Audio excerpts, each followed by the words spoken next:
Okay, welcome to the dressing room. Donncha here. Of course, we're chatting high performance this evening. That means Tommy has belted it and legged it as far away from chatting high performance as he possibly could.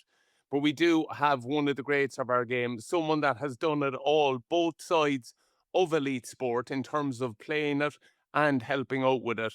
This guy is the secret weapon behind most elite athletes' top performances, a former rugby league player himself, an incredible human. We are delighted to be joined by Professor Graeme Close. Closey, how are you? Donners, thank you so much. I almost didn't recognise myself, but I appreciate you helping. Closey, man, sorry, no, but introducing you is quite difficult. You genuinely, man, you are a Swiss Army knife of high performance, aren't you? Like, don't be modest here, no, but just your area of expertise, please do go into it, if you don't mind, just in terms of just leaving everyone know how Yeah, incredible you are. it's almost I couldn't make my mind up what I wanted to do, so I ended up doing a bit of everything really. So as you said, I started trying to be a pro rugby league player myself back in the mid 90s, playing at Warrington and a few teams in the northwest, where I met the great Paul Darbisher that we might mention later. Yeah. And then went to do my sports science degree, stayed on to do a PhD in specializing in sport nutrition. And since then, yeah, the opportunities have been unbelievable. So from the likes of working with Everton, who I'm currently consulting in the Premier League, worked a lot with jockeys, European Tour Golf and Ryder Cup team. I did a decade of England rugby before that. Met yourself at Munster Rugby. Just back from the British Lions tour. So yeah, and then I work in boxing, mainly with heavyweight boxers, professional boxers. So predominantly in that area of nutrition, but being a professor of human physiology, I try and help with all aspects of the human body, whether it's jet lag, fatigue management, recovery, wellness. So yeah, a bit of everything really. It's amazing, Close. I'm going to pull you up on one, though. British Lions. Fucking, there was hardly any British on this one, man. We dominated that fucking thing. Sorry, British Now lines. I'm normally much better There at you that. go. I am so sorry. Yeah, Um, I but should know just better. on I'm that, sat with my mug in front of me. there you go. There you go. But Graham, just that ability for you to learn and always improve. Like, were you spotting there that there's an right? I know this from a nutritional point of view, but if I can arm myself with the strength and conditioning side of it or the physiological side of it, that you know what I mean, that I can actually enhance the environments I go into. Yeah, almost the other way around, mate. I started off wanting to be a strength and conditioner. That's where I thought my initial love would be. Um, so that was where I started. But then I then realized that everything I was doing in that strength and conditioning world was falling apart because people weren't getting the diet right. So that's where my interest in nutrition came to really help drive human performance. Um, and to really understand the human body, you need to understand physiology, the muscle. So that's where my professorship was. So you're right. There's no point understanding nutrition if you don't understand human physiology. There's no point understanding strength and conditioning if you don't know how to fuel it. We can do the best gym program in the world, but if you want to grow more muscle, you've got to grow it from something. And that thing that you grow it from is the food that we eat. Yeah, yeah. Amazing you say it, and we might go back to the start. And you mentioned him, uh, Paul Darbisher, both of our colleagues and teammates. But you might just take us back to the very start because ye tugged out with each other playing rugby league, isn't that right? That's right. We were teammates at Warrington back in the mid 90s. And then as you do, you drift apart. You know, Paul went into a real successful playing and coaching career. Um, and I went down my academic route. And then the next thing I know, I get a phone call saying, we could do with some help with the nutrition over at Munster Rugby. Is it something that I'd be keen on? And, you take one look at the heritage and the history of Munster and you're like, yes, please. Um, and then that's where we started to work together again. And that was really my pathway back into the elite rugby environment that I'd moved away a little bit as I'd focused on my academic. side of my journey. But that was a great time and a great opportunity to work with yourself and some absolute legends of the game at that point, wasn't it? Yeah, it certainly was. I think all this week, Graham, I've been thinking about Darbs, obviously with the news of Lewis Moody, another incredible player, but motor neuron disease and us probably seeing Paul going through that journey and his family. It's tough, man, isn't it? It's really stark. It's heartbreaking. So much so that, as I say, my professorship's physiology. So at the moment, I do actually have a PhD student working on motor neuron disease to try and Well, understand it a little bit better. yeah, We've got some grants under review to look at is there anything specific to exercise that is increasing our chances. But yeah, it's probably the most cruel of all these diseases. And obviously it was Paul, but then I worked with Kevin Sinfield at England for a while, and the amazing work that Kevin's doing in the MND space on the back of Rob Burrows and Doddy Weir, etc. So it's certainly something we need to get on top of. yeah. Darbs, I tell this story an awful lot, but it's quite hard to define his character, isn't it? He he could. Craig White said it there as well. He could love you and also punch you clean in the face. You know what I mean? I remember one of the early times going to him, bitching and moaning about a strength and conditioning program, and he stood over me and told me, get the fuck out the door." And he was there before I do something both of us are going to regret here. Yeah. Because if that came from one of my strength and conditioning team, that comes from me. And just that loyalty he had to his teammates, his friends.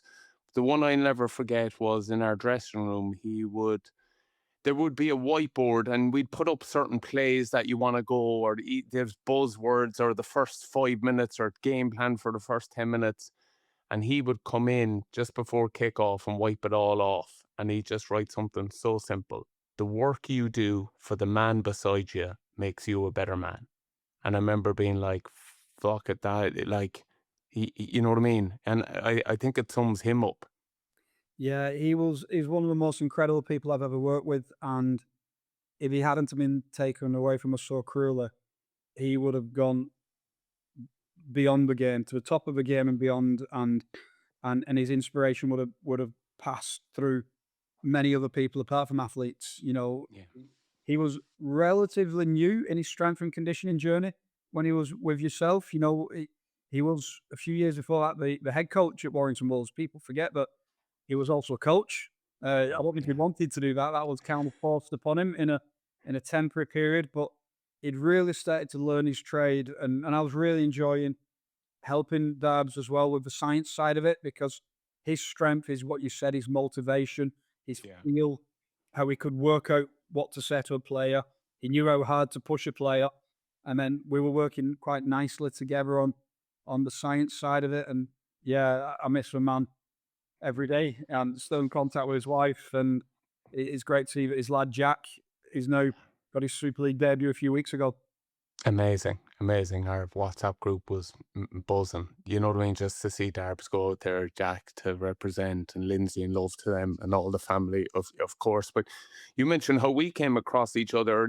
Like I'm quite proud of the fact in that dressing room we were quite challenging, and I think you'll probably see this with an awful lot of high performance kind of areas that you've worked in, be it the jockeys, the Everton lads, all the incredible golfers. But I remember nutrition was, you're right, was an area we were behind at. And Darbs, instead of just, you know what I mean, ticking the box, I remember him saying it to me: "I'm going to get you the best in the business." You know what I mean? You're pestering for it. And I don't know, do you remember the first time we caught up? But I came in with a big kind of storage box Yeah. of what I thought was supplements. And I knew you were friendly with Darb straight away because you were so straight down the line of that all I was doing was basically paying to take an expensive piss. That all of it was Yeah. was nonsense. I do remember it, and I remember wondering, how did you ever get out of the house? We'll wait an hour of preparation time to get them right, and then probably about another 30 minutes of Yeah. trying to get them all down you. And I remember thinking the best thing to do now is just take them, well, not all, the majority away. Let's really simplify it and let the main thing be the main thing.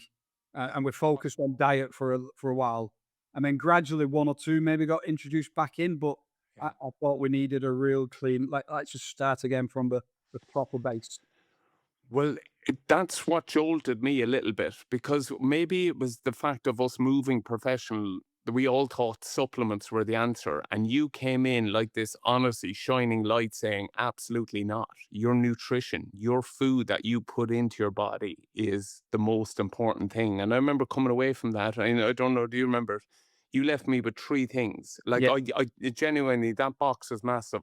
I had a multivitamin, I had yeah, a probiotic, you left me with a fish oil, yeah, and then you recommended to me you need to get vitamin D because we're yeah, coming into this part of the season, and that was it. I'd say I came in with over 30 things, yeah. and that's what I was left with. And that's And about what I use now. I'll put maybe one or two on top. You might put creatine on top of that for certain individuals, but for me, if you think about nutrition as a pyramid, the first thing is that we get the base of the pyramid right, which is the actual foods that we eat. And then on top of that, then we've got things like our recovery, sleep, rest. And then at the very top of the pyramid is the supplements. But if you flip that pyramid upside down, everything's going to fall down. There's no base to build upon. So I'll quite often deliberately strip away and start again. And that's what we did with you. Eventually, we may have added one or two back in, but it was really important that we made sure that the foundation was right. just speaking of that foundation, so Graham, just maybe take us through that, just the importance of, because it does seem to be getting really easy now to take kind of shortcuts. Like before, you had to make up kind of Mm. protein shakes and stuff like that. Now you can pick up them up in any shop. It just how important is it for not only elite players but to be nourishing yourself through proper food? Yeah, I think you only need to look at, the health of modern society to realize that there's something not quite right. Um, and part of that, I think, is the convenience of less than desirable food. You know, I if I was when I was growing up, if I wanted a quick break at lunch, you might have a cup of coffee. These days, you have a frappe mappuccino, don't you? 1,600 calories with whipped cream and then a muffin at the side. And before you know it, you've had your days worth of calories in a little convenient convenient drink. So there's lots of areas where it's going wrong. We are entering this era of the ultra processed foods where things have got so many preservatives added. So the shelf life is forever. But I do suspect that's why we're seeing more and more gastrointestinal discomfort. The amount of athletes I'm now dealing with where question one is generally weight control, and question two is GI effects. I'm having bad guts, and Wow. actually, performance is coming a distant third when I'm speaking with people. So there's lots of things I think going wrong in the modern diet, and unfortunately, because of the wealth of information that's out there or the wealth of misinformation, um, it's really hard for people to know where to turn to get credible advice. Yeah. What would you say to those people, Graham, in terms of that? Like, because you're right. And look, we probably had it even before you arrived. You know what Mm, I mean? If David Wallace took anything or supplement, we all, you know what I mean, because of his incredible genetic makeup, we thought, maybe that would be beneficial for us just because it was right for Wally. But that I do remember you being so strong on real food. You know what I mean? Like I yeah, remember you even changing my aftermatch stuff to sandwiches. You yeah, know what I mean? Like that and milk. yeah. So I've always thought, and it's interesting you said that about David Wallace and how you followed him. A big thing I try and do is influence the influencers. So with any organization you work, there's going to be a few characters that it's really important to get into. And then towards the end of my time at Munster, you was a key one of them, whereby I thought I'd taught you as much as I possibly could. Your nutrition knowledge was absolutely bang on. But what I wanted to use you more for in my visits was what's the feel for the team? How can we Yeah. help the young lads? What's the challenges? How can I use you now as an influencer to influence the other people, and really get sometimes the decisions that these people are making is far beyond themselves, and that Yeah. realization of that's a key role of the senior players in the team, and that's why they really do need to hopefully be on board, and we work together. Did you find that easier because you had been in your boots as well as an ex-player? You know what I mean? Did you find that kind of even coming into that environment? Graeme, I remember you walking in the door, you were no bit intimidated. You know, some people can, and as kind of an alpha male group, you like to probably be seen as a scary pack, but you walked right into the middle. Of course, it did help that you've Darbs on your shoulder, but Yeah, yeah, you were comfortable in that space. yeah. Dabs definitely helps. Being 5'5" and about 80 kilos, I don't naturally walk in that world. I was more comfortable with strings than I was with anyone else. Um, look, I think there's a couple of things. I think one, it's a confidence in your knowledge, um, that you're not a blagger, and ultimately that you'll bring a level of honesty and hopefully intelligence to any discussions. But yeah, understanding that world, understanding that it's more important what a young player is going to look at what you do more than I say. So the Yeah. key thing I can have is for you post training to be making a great nutrition choice, because a young kid who wants your shirt is going to look at you and say, "Great." That's more important than me sticking any infographic up. So Mm. it was really important to influence key people. And, a story that I've never probably told, and I don't even know if I've told you this one, was my very first day was at the dog track in Cork, which I did wonder. I'd heard all about this unbelievable rugby team, Munster, and we're Yeah. training a dog track in Cork, Yeah. or we're getting changed there.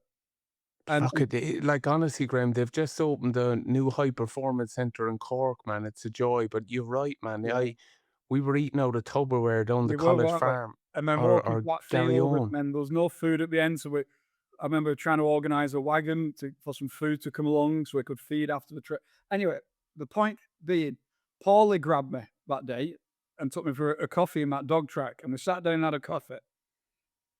And as captain, he told me a little bit about the culture of Munster Rugby, what it meant to be a part of this unbelievable group, and what I needed to do to be a success within that team, and where he thought I could help. And Wow. what's interesting is, that was what, 20 years ago, and to this day, maybe it was just Paulie's way. No one else has done that, and I just thought, wow, that's proper leadership. That's proper inspirational. And a follow up to that, I came to one of my first game. I think it was Keith Earls' debut at Musgrave Park. Where he scored that He unbelievable scored try an in the left unbelievable hand corner, try where he in the lifts it corner. off his boot. That's the one, yeah. Ah, Well, I got a lift to back to Limerick, back to Castle Troy Park Hotel where I was staying with Paulie and Keith.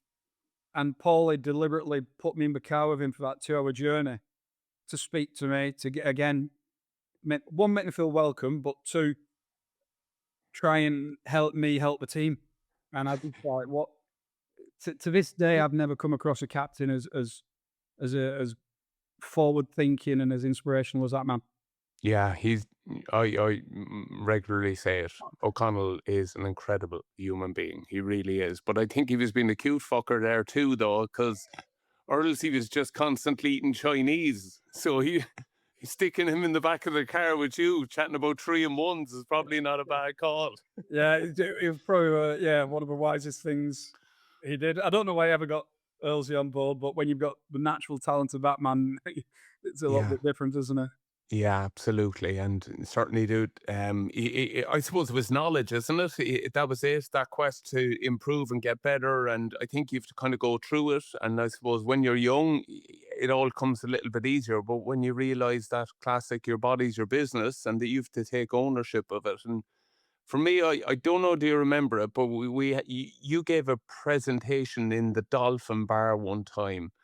Again, I'm going on to the facilities, but I remember you asking us if I had something here, lads, that is 100% clean. So, water approved. Yeah. You know what I mean? You couldn't have better. You'd actually give it to an elderly person or a baby. You know what I mean? It's that safe, and it could improve your performance by 5%. How many of you would take it? I remember the whole room went up and you were there. Imagine if I told you it could go up to 10%. And we were like, fucking hell. And then imagine if I told you 14%, lads, improvement. And then you just came in with the killer of a line. Why the fuck is half the squad dehydrated this morning? And I remember it was a brilliant way to kind of get the message across that there's a 14-point swing there. And I remember you saying it to me, you're coming in with boxes of fucking supplements looking for 1%, and you're not disciplined enough to look after the big rock of 14%. Yeah. It's just that ability to get that across. Yeah, and that's one example. And there's another similar one that I use. Like, it still surprises me to this day how many rugby players don't carbohydrate load properly the day before a game. So the analogy I use to people is, this is literally your petrol for the tank. You can only store carbohydrate in your muscle, a little bit in your liver, but let's just go with your muscle for now. And if that's not full, if you fill it up to its max, you've got enough for about 60 to 80 minutes of exercise. So we should just about get through a rugby game with a top up. But there'll be players coming in still to this day playing top level half full because they've not got it right the day before the game. And then they wonder why they're fatiguing at the 50, 60-minute mark, or the cramping, or the falling off the game pace and having to come off. And it's just a simple case of, let's get that match day -1 right. So that's where I keep going back to. Yeah, people might spend hours trying to get these half% on these supplements that may or may not work. But we've got these massive rocks, get the carbs right, get the hydration right. Let's get a good half-time strategy. Even with the British and Irish Lions, this this trip, there's still some players I was speaking to thinking, you don't have a really good half-time strategy.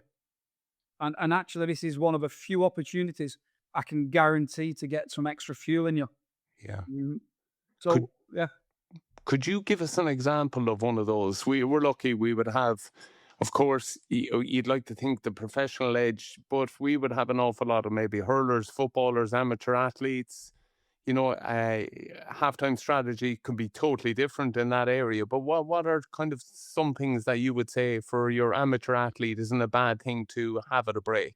Yeah, well, look, if you're doing, as I say, you're doing exercise of high intensity, you're only going to really use carbohydrate. If we want to go for a jog, let's do a 4-hour marathon or whatever, we can fuel that on fat all day. In theory, we don't need any carbohydrates to actually fuel that 4-hour marathon.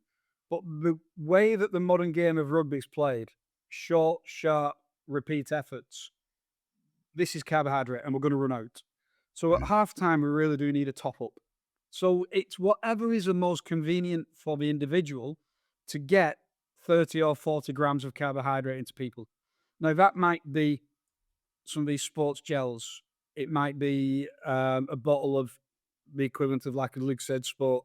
Other people like a little bit of food, whether it be, some of the jellied sweets or some of the bar type products. Could even be like half a banana or something like that.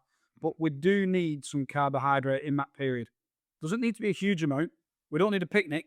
We don't need to get the table out, put a tablecloth on and start doing some fine dining. But what Yeah. we do need is just a little hit of something. Now, I quite like these little carbohydrate shots. So you can get Okay. a little shot of it, throw 40 grams of carbs in you, you're done. One of Yeah. the problems is when you try and do it in a sports drink, and this again is spending a lot of time in a changing room.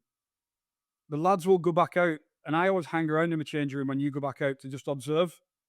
And the amount of half drunk bottles of, say, like Powerade or Lucozade, because you want to drink to thirst at half time. Yeah. If you don't drink that bottle, you've not had all the carbohydrate. So what I like to do is use like a gel or a shot to get your carbohydrate, and then drink water. Mhm. You're not having because the last thing you want to do is force liquid down you if you Yeah. don't feel like it, and then it's sitting heavy on you. How helpful have you found that for your research, Graham, to be also, yeah, on the front line, seeing it in real time? Has it helped shape how you research? Incredibly. So what I always do is bring questions back from the front line back to my laboratory. So we were being asked a lot a few years ago, really about do we really need this 1 day carbohydrate load because players weren't doing it. So my favourite study I've ever done, and I wouldn't have the guts to do this again. I use Witness Vikings rugby league team for this, All and we managed right. to take the muscle biopsies out of them before and after Ooh. the game. So I convinced the players to let me put a bit of local anaesthetic in the leg, little nick with a scalpel, and the biopsy needle goes in. I can pull out about a grain of rice worth of muscle. I can measure the carbohydrate in that muscle before, and I can measure it after the game. And then based on that, I was able to stand in front of you, hand on heart, and say, we really do need to get this carbohydrate load right, and I've got the science to prove it. Wow. A similar Amazing. study I did. I don't know if you ever come across a lock who played for Gloucester a few years ago, James Hudson, Huddle. Yes. Yeah. So one thing I love doing is getting former athletes to come and do studies with me. So Huddle, I've a good number for Tommy Bow. You can treat him like a lab rat. He's like Pinky. I was going to say I'm good, but I'm not that good. Uh, yeah, so Huddle came and did his PhD with me. So he's now Dr. Wow. Hudson. And Amazing. Good on him. what Huddle did was he managed to convince the players to come in every day for a week, including on the rest day. Not to have a biopsy this time, but to measure the metabolism. So they had to lie down on a bed for half an hour with a metabolic hood over the head. Yeah. And we was able to measure how many calories they use at rest. And what was really interesting was the day after a game for Gloucester, the resting metabolic rate increased by 500 calories. So if a typical player needed 2,400 at rest, the day Yeah. after a game, they needed 2,900, Wow. which was showing how much the body is crying out for fuel at that point. The It's day amazing. after I got that information, the entire recovery strategy for England Rugby changed. So I was working at England Rugby at the time, and we had that data, and immediately I changed our post-game recovery. That's amazing. Like I just make the analogy in my head to try to work it out. But your body there after a game so is pretty much like an oven. It needs, it's still warm. If you know what I mean, it's still burning, isn't it? It's Yeah, well, you've probably got two things going on. You've got that, exactly what you said, where you've got this still burning. But the second thing is we know that muscle repair is an energy consuming process. okay. So I don't need to tell you that the day after a game, your body's going through some muscle repair. Yeah. Okay. Yeah. We're feeling sore, aren't we? We're feeling stiff. We don't move as well as we did the day before a game. Yeah. That is a calorie consuming process. And what I found a lot of players were doing was a day after a game is a day when we cut the calories down because that's often a rest day, and particularly cut the carbohydrate down. Yeah. Um, and what we found was that by actually having a much better refuel day the day after, keeping the carbs medium to high, not stupid to high, but medium, ramp the protein right up. We were finding that people were recovering better, and that makes sense because if the body is crying out for energy for it to repair that muscle, Of then course. feed it. Yeah. Wow. Wow. Just on that, like you mentioned, like you look at the field you went into there, you mentioned Hutto, we look at Johnny Holland. Like there is great avenues now, of course, to also help and give back within the sports by actually looking at the research side of it. Yeah, I suppose everyone looks at getting involved in the coaching side of it, but there you can make real differences now. And I always thinking about rugby. I think everyone looks at the game and thinks of the pitch, but the amount of incredible people working around it, be it video analysis, nutrition, strength and conditioning. There is brilliant pathways around sport now, isn't there? Yeah, well, I use a picture from it was I could do the same for the British and Irish Lions picture, but I use one of England rugby before the a team picture before we went to the last World Cup, and I think it was 32 players and 31 staff. Now, Wow. a lot of us grew up with the aspiration of doing what you've done, which is to play for our country, play for Ireland, play for the Lions, etc. There's a very few number of people who can do that, but our chances of working in that industry and helping people like you to get the most out of a career, which is just as rewarding, they've never been more. And like you say, that's everything from logistics, psychology, performance analysis, strength and conditioning, nutrition. We took a chef with us. Um, so yeah, you're absolutely right. And again, what something I really enjoy doing is helping the players transition into this world who maybe at the end of a career are a little bit lost. We're not like football where we've earned enough money that we never need to work again. Yeah. But then how can they stay involved? Because a lot of people don't want to go back to an office job when Hmm. they want to be the outdoors, working in that team environment. I, I didn't know. I read a newspaper article. It was a good few years ago. I don't even remember. There was a young winger at Munster called Corey Hercock, Yes. and I saw him. He quoted me in a paper to say that a conversation with me at Munster inspired him to go and retrain as a nutritionist because he was a bit unsure what to do. And we Of got talking course. about nutrition, and he said he was fascinated um, how what you eat could change everything. And he's Yeah. now got a really successful career. And Mhm. I've got, when I mentioned that I'm doing some work on head injuries in rugby, well, that's being led by a former Super League player, Andrew Dixon, who's doing his Wow. PhD with me. So he's doing his Amazing. PhD on the head impacts in rugby, um, at rugby league. This one, but Yeah. the insights he can get by being a former player. So we've done interviews with players about the perception of the collision and the contact, Yeah. where they think the problems are coming from. And Mhm. what's fascinating is that the data that he's getting is often different to the narrative that people who haven't played the game would get. So, Yeah. so utilizing ex players for me is a great way to get great research. Yeah. You look at it, you mentioned the likes of Johnny Holland down in Con as well, and doing a great job around a Brilliant. number of the schools. Incredible people. We always do tend to look at the rugby side of it, of course, but you've also worked with Everton. But a real one I was interested was the jockeys, closely.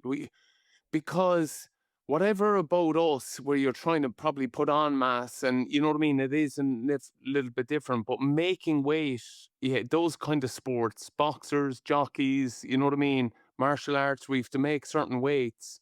Yeah. How was that experience?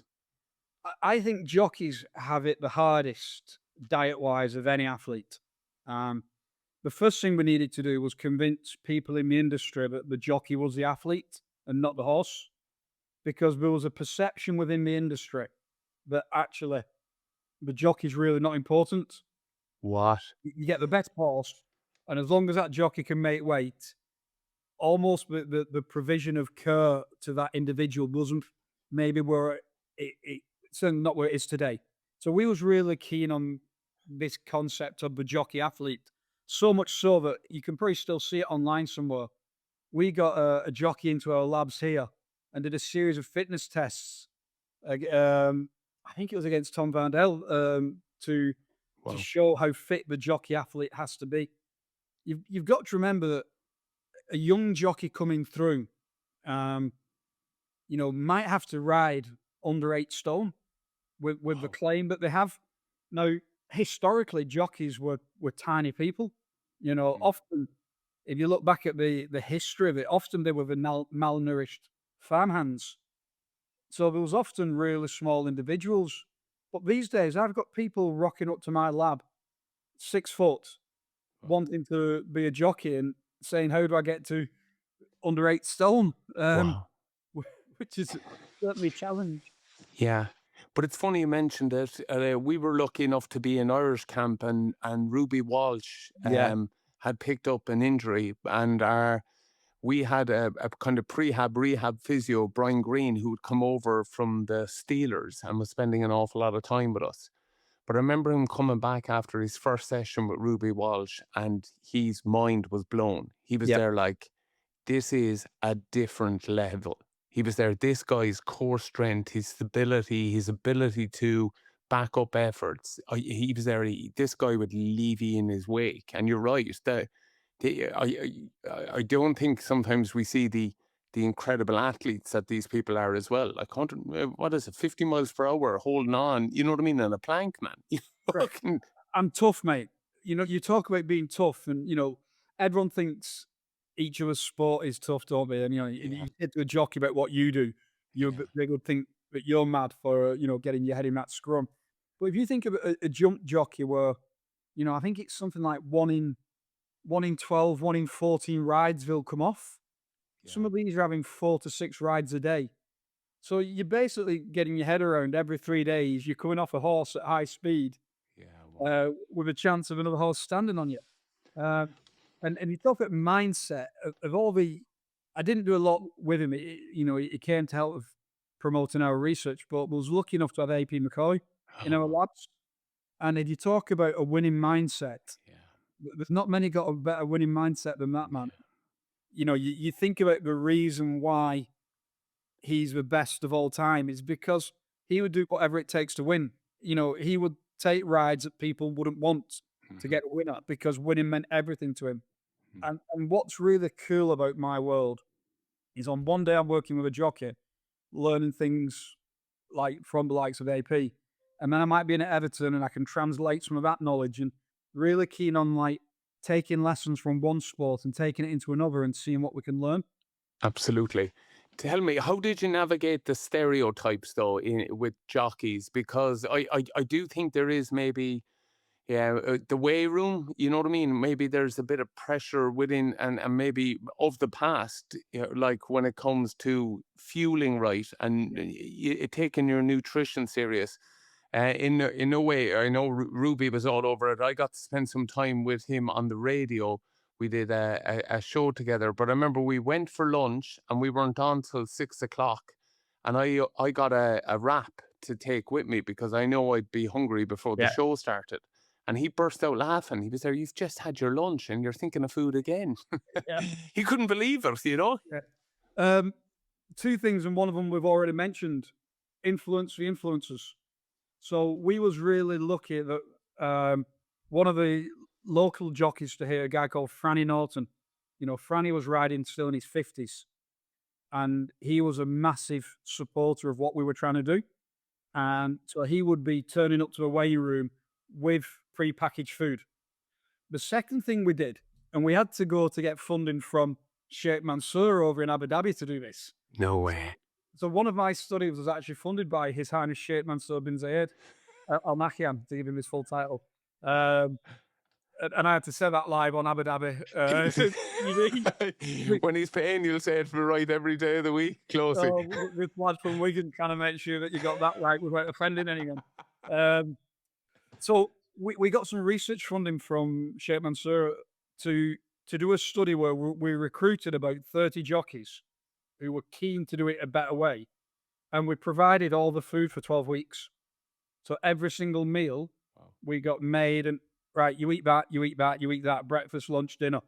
And at Mhm. first we were looking at it saying, there's no way I'm going to make weight if I eat this.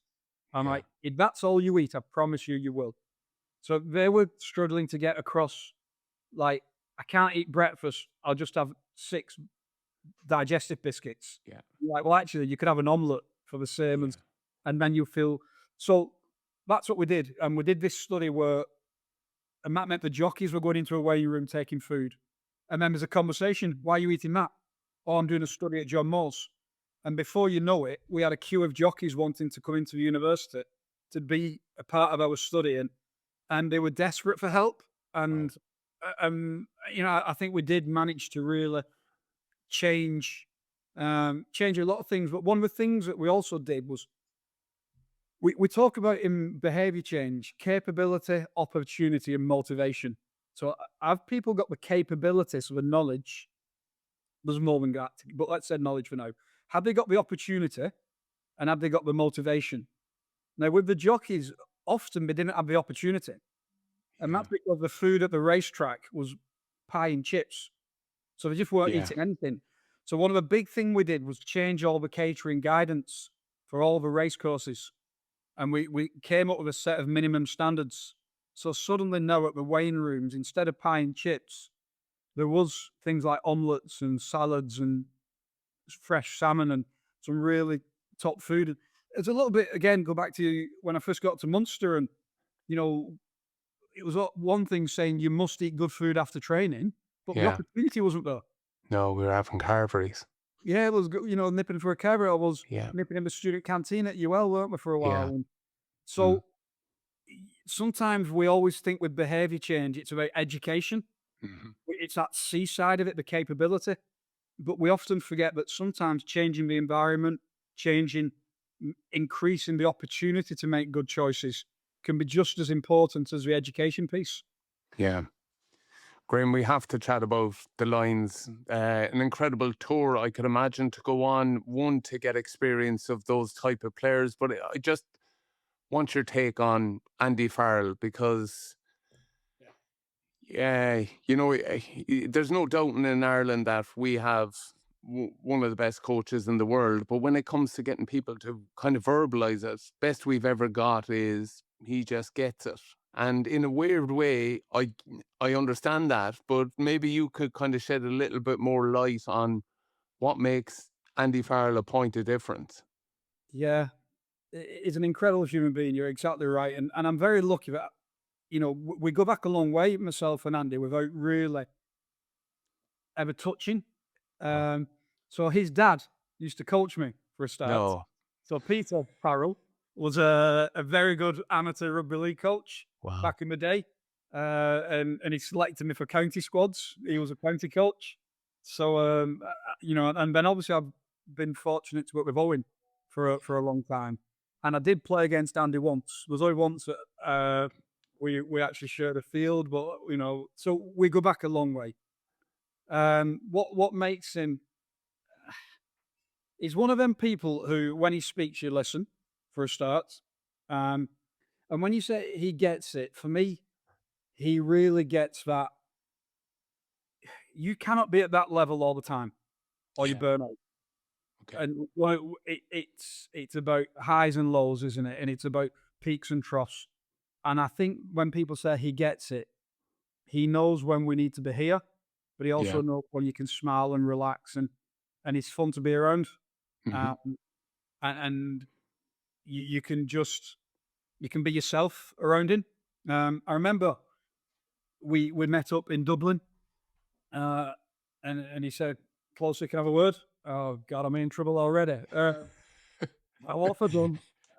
You missed the tackle on your inside shoulder for his offload back in the club match. Probably something like that. And he wouldn't let me forget it. But no, we went and sat down, and I remember him saying a really simple sentence to me. He's like, "What do you need from me to be successful?" And again, when I said that no one has ever, like Paulie did, take me to one side and give me this is what Munster means to us and the whole, this is what it's all about. I've not had a leader say that to me. What do you need from me to be successful? Immediately, no, I know I've got his support. Yeah. And it's a really simple question for a leader to ask one of his staff. But for me, I've got my little Lions reflective diary on beside him, and I just wrote that down straight away. But and then we talked about, what what what I wanted to do, what I wanted to get out of it personally and professionally, and how he could support me to do that. Mhm. And that's just nutrition.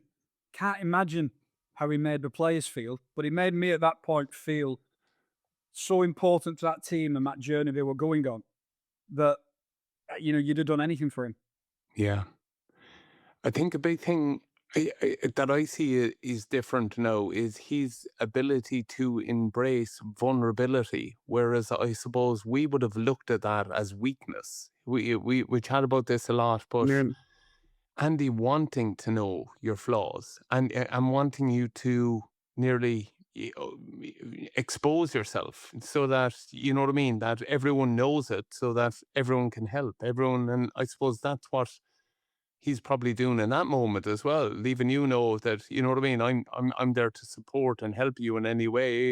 If there's a vulnerability in our part, let's pick it up. But Yeah. I thought that's a mile away from where we probably have started in rugby. That mindset of show no fucking weakness. Yeah. Whereas Andy's there, show it all, man. Sure, it all. Absolutely. And with that then comes the trust that he has in you. You know, that you feel that trust. You don't feel like, what do I need to do to please him? Or, you've got that autonomy to be yourself and to practice and to bring your ideas to the table. So, you would never feel that you couldn't come forward with an idea with him. And that's a real skill in itself. Yeah, I just thought he was. It's hard to, as you said at the beginning, it's really hard to put your Yeah. your finger on it. He doesn't rant. I don't remember many raised voices, but when he speaks, like I say, you sit back and you listen. And I remember one of his talks quite early on, real cliched, but you're at that point where you actually want to go on that field. You're like, Yeah. I want to go out and I Yeah. want to wear that shirt, Yeah. and absolutely inspirational. So, I thought that my days on the road with teams were gone.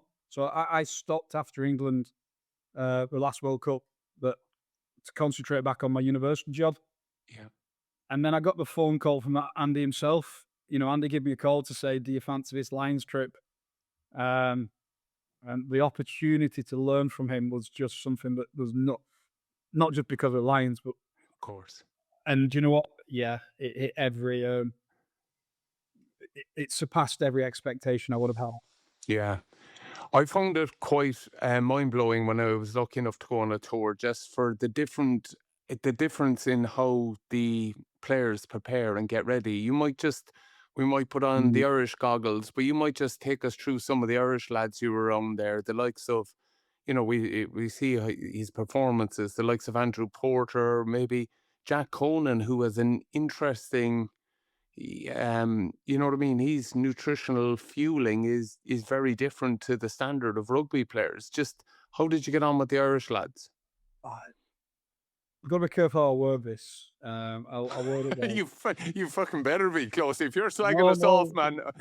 for the opposite reason than what you're possibly thinking. When No, I no, worked no. with you guys at Munster, I remember saying there was something really special about that team, the culture, the people, um, and I'd not seen it in any club since. And I felt there's something special like Munster.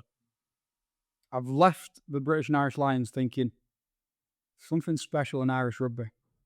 It's not Munster because the you mentioned a couple of people there, like Andrew Porter. Honestly, I'd walk over glass for him. What a human being he is, and how grateful Josh Van der Fleur, Gary Ringrose, Jack Conan. You know, honestly, mate, they were. Ports was, you wouldn't think it was so on his diet, absolutely so on it. Grateful for support. You'd make a shake and put it in the fridge for these guys, and you'd thank them. I think a few people read in the news about Hugo having a bit of a Yeah. bug. You know, Hugo's dad thanked me after one of the games for helping him, and it's Wow. like, wow, it Yeah. was I couldn't do enough for Hugo just because how grateful he was. And look, I'd have done it for anyone, of course you will, but um, Just yeah, on that the scenario, respect. Graham, how do you manage that? You losing, I think it was 6 kgs. You know what I mean? That's alarm bells, and especially that's you on the cold face there. How do you nourish him back to health? Yeah, it was a challenge because we just couldn't. At one point, I was tempted to put a cork down at the bottom end. We just couldn't turn the tap off. Wow, wow, yeah, we'd heard it, So man. See, like six yeah, kgs is a massive amount, isn't it? yeah. So without going into Of course.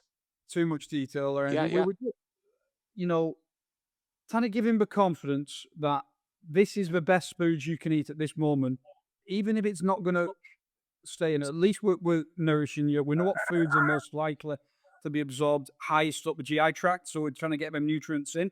And then as we're getting a bit nearer to a game time, we know that we're going to be a bit light, and we know that we're going to be a bit underfueled, but actually put an absolute comfort blanket around him. But right, this is the best, addition to have at breakfast. We're going to top you up here. I'm going to top you up after you warm up. We're going to get nutrition onto you mid game, half time. We're just going to fuel you the best you possibly can. And if we get all this right, you will have enough energy to get through a game.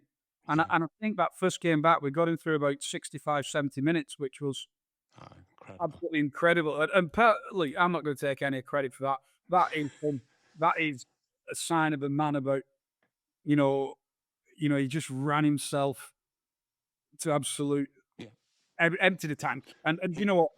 Special people. And it's really nice that quite a few of them I've kept in touch with, and dropped the odd message and, how you getting on, and it's that British and Irish Lions cliche, but I honestly think it's one of them where you will see each other in a few years and you have a hug and it's not just the Irish born Irish lads.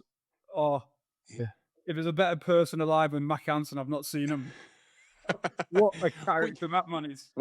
Was he challenging when it came to nutrition? Because you just maybe it's a perception. Maybe my head sees Mac having a pint in a pie. You know what I mean? But then maybe that's Like, there's ways that you deal with different people, aren't there? You go along to a Mac and you say that all I want you eating is salads and things Yeah. like that. Then you're off to a bad start, aren't you? But like all of these deep down, they want to be the best athlete they possibly can be. yeah. And it's just finding the right way to help them. We bonded over a milkshake. But joking aside, there's a right time and a right place to have something like a dirty milkshake in a week. Yeah. So it's about, speaking to Mark and you say things like, do you know what? Let's do it, but we'll do it properly. We'll make it proper filthy. But we'll do it at the right time when Matt will have a performance advantage, Yeah.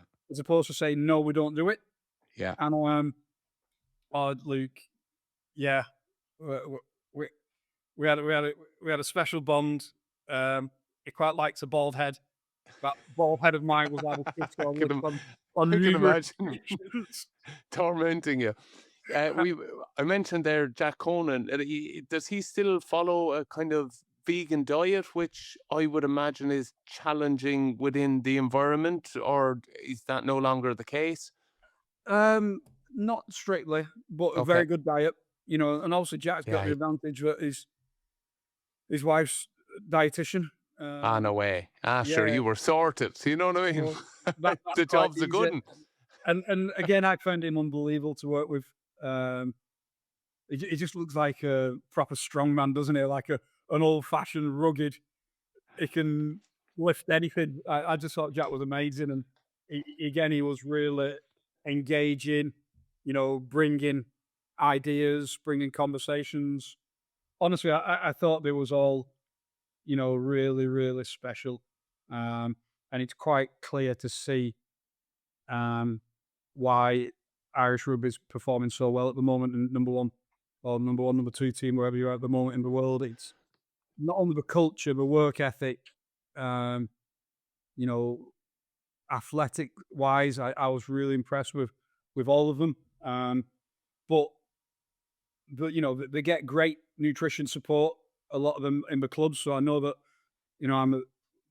I go back years with Ruth Wood Martin, Yeah. who I work with, and I've got loads of respect for Ruth. She's And brilliant. now Emma has taken over from Ruth, and so I know that they've come in with a great knowledge, but they were still keen to learn and ask questions and how can I get even better?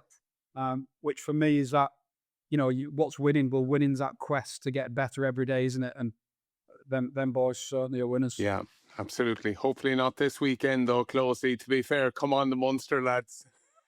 we need to Do you get know, we need to get you back down there. You're going a little bit blue. mate, I've still got the flag up in my gym at home. Don't you worry. It's never in question. You know that. No, I'm still a Yeah, monster, but we know that. yeah, my thought that it was purely that was the special. There's something that's going through Irish rugby that's pretty Yeah, unique. it makes you incredibly proud as an Irish person to hear that, and just even common courtesy. And those guys, you mentioned Josh, just every dealing you ever have with the man, you mentioned Hugo's dad, you know what I mean? He doesn't lick it off a stone, so to say. It's not only the environment, it's the brilliant people that are around, their friends, their families that help shape him. Yeah, well, and you know what? I'll give one or two the English guys a big rap as well. So like Genji, I thought was incredible tourist, not only player, but I don't know if he realised what he did, but day one when we met up at Richmond, Genji introduced me to Josh as he knows we both got a shared love for golf. Yeah, But that conversation starter meant that we was already off. yeah, So Genji was uniting people. So straight away he said, Graeme, we met Josh. Josh is big keen on his golf. Before we know it, yeah. You've we've had common half an hour ground. talking about, common ground on golf. And then, by the way, how do you feel your games? And now we're into it. Yeah, And it's a really flowing conversation. yeah. And that, that was really special, a real talent that Genji's got. And, I've seen him since being a kid to where he is now. And he's grown into such a good leader and such a good person. Yeah. So much respect for that man. Certainly seen at this, and especially on the tour, I would have played it against someone who was younger. You think, pull his chain and you could leave him off. Whereas now you're seeing exactly what you're saying, develop into an incredible leader and a guy that you just know would put his body on the line for you. Graeme, I'm conscious of your time. You probably have some jockey there with some muscle fibers hanging out of their legs that you need to attend to. We did throw it out, and there was a few questions. If you don't mind, just we're lucky within the dressing room, people contribute and help us to do the show. So if you wouldn't mind, I just spunks a quick few off you. Just supplementation when it comes to younger athletes, and I think we're chatting about kind of maybe kind of under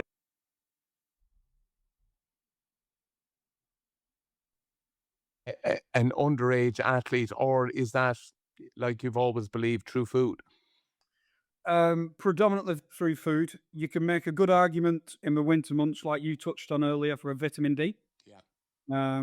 So when I've wrote policies for the likes of Everton Football Club, it's food first, but we will give a vitamin D. You then on a need by need basis. So if I've got a younger athlete who's really struggling to hit the protein targets and I've tried to do it via food, I might give him a shake. And if we're at a stage where we're maximizing the training and we're moving towards a first team squad, we may look at creatine. Creatine's pretty safe and well studied. But yeah, Mm. I will certainly start with a food first approach. It does cause a bit of a furore, the creating conversation, doesn't it? Especially with younger athletes, I suppose. You know what I mean? Yeah. It is a case by case. It is, and what I tell a lot of younger athletes is that, Luke, you know what it's like when you was first starting your resistance training. Then Yeah. first few years, you get all your gains just from training and Yeah. eating. We might start to bring stuff like that in when it slows down. Yeah. But early on, the muscle is an absolute, sponge for food and for that growth stimulus. So get your training right, eat the right food, get your sleep right, remembering that that's when the muscle's growing. Amount of younger athletes who want to supplement, but they're up all night on an Xbox or whatever and they're not sleeping properly. Luke, let's get the big foundations right first. You've probably nailed the answer to most of those questions within that there. But just what one nutritional myth that ordinary people follow would you disagree with and think is quite harmful? The kind of the fads, what is out there that you constantly see, a myth that you think takes people away from where they want to really go, nutritional wise? Yeah, I think from a sport perspective, and I've mentioned it a few times, I'd probably like the myth to go that athletes don't need carbohydrates, that fat is the new fuel.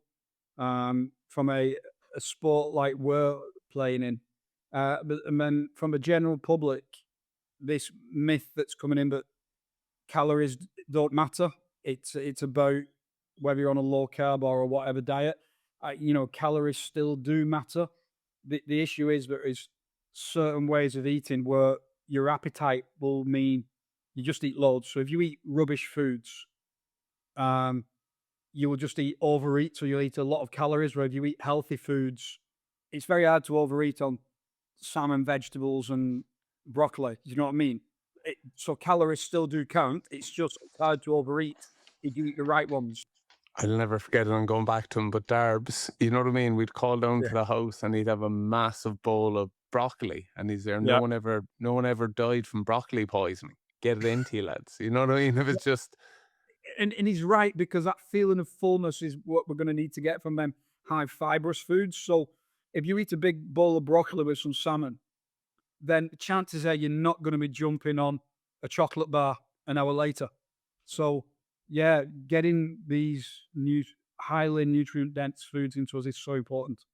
One more, we might leave it at this. Intermittent fasting, where are you on that, close? Are you that kind of Yeah.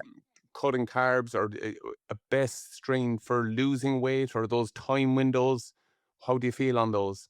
Eh, Again, it depends if we're talking about an athlete or a non-athlete, and that's where context is always king. That Mm. we, we from an athletic perspective, I think there's better ways to do it. I wouldn't be really keen on it.